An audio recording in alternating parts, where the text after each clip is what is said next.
দর্শক, নির্বাচন কমিশনের কথা বলছে নির্বাচন কমিশন সচিব। আমরা সরাসরি চলে যাচ্ছি সেখানে।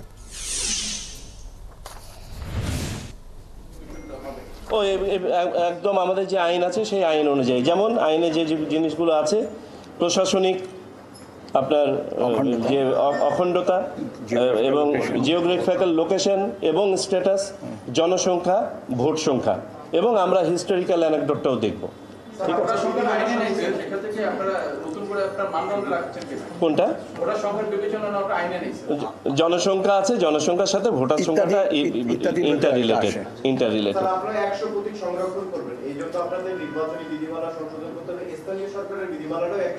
জি, এগুলো স্থানীয় আমাদের একাধিক বিধিমালা সংশোধন করতে হবে। এখানে আবার এটা ব্যাপার আছে যে স্থানীয় সরকার নির্বাচনে যে ইয়েগুলো ব্যবহৃত হবে, আমরা এখন যেটা জানি যে ভবিষ্যতে হয়তোবা স্থানীয় সরকার যে প্রতিষ্ঠানগুলোর নির্বাচন দলীয় ব্যানারে হবে না।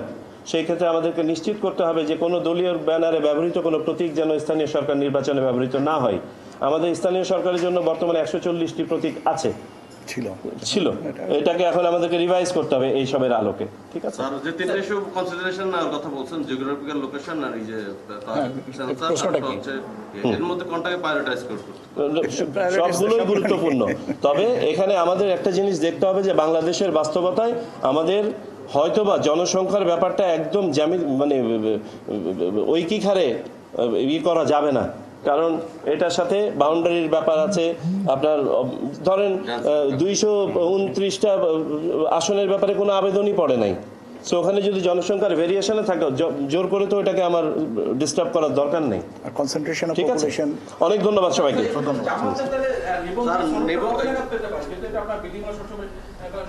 ওনারা আমাদের কাছে দুটো জিনিস একসাথে চেয়ে একটা আবেদন করেছেন, তবে আমরা যেহেতু এখন নীতিগত সিদ্ধান্ত আমরা নিয়ে ফেলেছি, এখন আমাদের সেক্রেটারিয়েট ওয়ার্কআউট করবে। এমনও হতে পারে যে তাদের নিবন্ধনটা যেহেতু কোর্টের আদেশ আমাদের হাতে আছে তাৎক্ষণিকভাবে দিয়ে দেবো, আর অ্যাজ অ্যান্ড ওয়েন দাঁড়িপাল্লা প্রতীকটা হয়ে আসে তখন তারা উনি পাবেন। Thank you. ঈদ মোবারক সবাইকে। হ্যাঁ, ঈদ মোবারক। সরি, শুধু সরকারি কাছে। থ্যাংক ইউ ঈদের আগে ব্রিফটা করার জন্য স্যার। ওকে ওকে,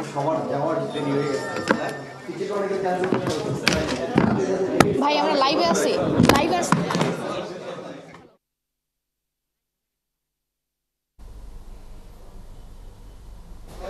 কিছুক্ষণ আগেই যেমনটি দেখলেন যে নির্বাচন কমিশনার সানাউল্লাহ ব্রিফ করছিলেন এবং সেই ব্রিফে আসলে দুটি গুরুত্বপূর্ণ সিদ্ধান্তের কথা জানিয়েছে। প্রথমটি যদি বলি যে জামায়াতের নিবন্ধন নিয়ে নির্বাচন কমিশন যেমনটি বলছে, আদালতের রায়ে যেহেতু ছিল জামায়াতের নিবন্ধন ফিরিয়ে দিতে হবে, সেহেতু তারা সেই নিবন্ধন ফিরিয়ে দিতে কাজ করছে এবং নির্বাচন কমিশন নীতিগতভাবে সিদ্ধান্ত নিয়েছে যে জামায়াত নিবন্ধন ফিরে পাচ্ছে।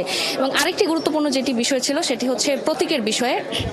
জামায়াত শুরু থেকে বলেছিল যে তারা দাঁড়িপাল্লা প্রতীক চান, কারণ তারা বলেছিলেন যে এর আগে বিগত যে নির্বাচনগুলো ছিল তারা কিন্তু দাঁড়িপাল্লা প্রতীকেই নির্বাচন করেছে। এবং এই বিষয়ে কিন্তু 2016 সালে হাইকোর্টের একটি বেঞ্চ আদেশ দিয়েছিল যে দাঁড়িপাল্লা প্রতীকটি জামাত পাবে না, কারণ দাঁড়িপাল্লা প্রতীক আদালতের প্রতীক এবং সেই প্রতীকে যদি কোনো রাজনৈতিক দল নির্বাচন করে বা কোনো ব্যক্তি বা প্রতিষ্ঠান সেটি ব্যবহার করলে আদালতের মান ক্ষুণ্ণ হয়। এবং সেই বিষয়ে নির্বাচন কমিশন বলেছে তারা বিশদ পর্যালোচনা করেছে এবং সেই পর্যালোচনায় নির্বাচন কমিশন দেখেছে এরপরে একটি রিট পিটিশন দায়ের করা হয়েছিল এবং সেই রিট পিটিশনে আদালত রায় দিয়েছিলেন যে এই দাঁড়িপাল্লা প্রতীকটি যদি অন্য কেউ ব্যবহার করে সেক্ষেত্রে আদালতের মান ক্ষুণ্ণ হবে না। এবং সেই রায়কে আসলে মাথায় নিয়ে নির্বাচন কমিশন যেটি সিদ্ধান্ত নিয়েছে সেটি হচ্ছে দাঁড়িপাল্লা প্রতীকেই জামাত নিবন্ধন পাচ্ছে, অর্থাৎ শেষ পর্যন্ত সিদ্ধান্ত হয়েছে যে দাঁড়িপাল্লা প্রতীকেই জামাত নিবন্ধন পেতে যাচ্ছে। এবং সেই নিবন্ধনের গ্যাজেটের বিষয়ে তিনি যেটি বলেছেন যে যেহেতু আদালত রায় দিয়ে দিয়েছে এবং নির্বাচন কমিশনও নীতিগত সিদ্ধান্ত নিয়েছে, সেহেতু নিবন্ধনের গ্যাজেট যে কোনো সময় প্রকাশ করা হবে। তবে দাঁড়িপাল্লার যে বিষয় সেটি কিছু আইনি কাজ রয়েছে, সেই কাজগুলো শেষ হলেই আসলে নির্বাচন কমিশন থেকে গ্যাজেট প্রকাশ করা হবে। এবং আরেকটি বিষয় যেটি ছিল ইশরাকের, ঢাকা দক্ষিণ সিটির মেয়র হিসেবে ইশরাকের যে গ্যাজেট সেই বিষয়টি নিয়ে কিন্তু আমরা দেখছি নানা সময়ে একটি বিতর্ক চলছিল এবং নির্বাচন কমিশন কিন্তু বরাবরই আগেও বলেছিল যে নির্বাচন কমিশনের কাজ করেছে এবং এই বিষয়ে কিছুদিন আগে আমরা দেখেছি আদালত বলেছিলেন যে ইসি তাদের কাজ স্বাধীনভাবে বা ইসির যে দায়িত্ব সেটি পালন নিয়ে কিন্তু আদালত একটি উদ্বেগ প্রকাশ করেছিলেন। সেই ক্ষেত্রে নির্বাচন কমিশন যেটি বলেছে তারা যে আজকে মিটিংটি করলো কমিশন সভা, সেখানে নির্বাচন কমিশন সিদ্ধান্ত নিয়েছে যে ইশরাকের যে রায় বিষয়টি সেটি হচ্ছে যে নির্বাচন কমিশনের যে কাজ গ্যাজেট প্রকাশ করা, নির্বাচন কমিশন সেটি করেছে এবং তারা যেমনটি বলছেন গ্যাজেট প্রকাশের পর তারা স্থানীয় সরকার বিভাগকে গ্যাজেটের চিঠিটি যখন পাঠিয়েছে তখন সেখানে শপথের কথাও বলা ছিল। অর্থাৎ নির্বাচন কমিশন বলছে নির্বাচন কমিশনের যেটি দায়িত্ব গ্যাজেট প্রকাশ করা সেটি তারা প্রকাশ করেছে এবং এর বাইরে এখন তাদের আসলে কিছু করার নেই, বাকি বিষয়ে আসলে স্থানীয় সরকার মন্ত্রণালয়ের, এমনটি কিন্তু নির্বাচন কমিশন বলছে। তো এই ছিল আমার কাছে নির্বাচন কমিশন থেকে সবশেষ। ধন্যবাদ ফারজানা আক্তার।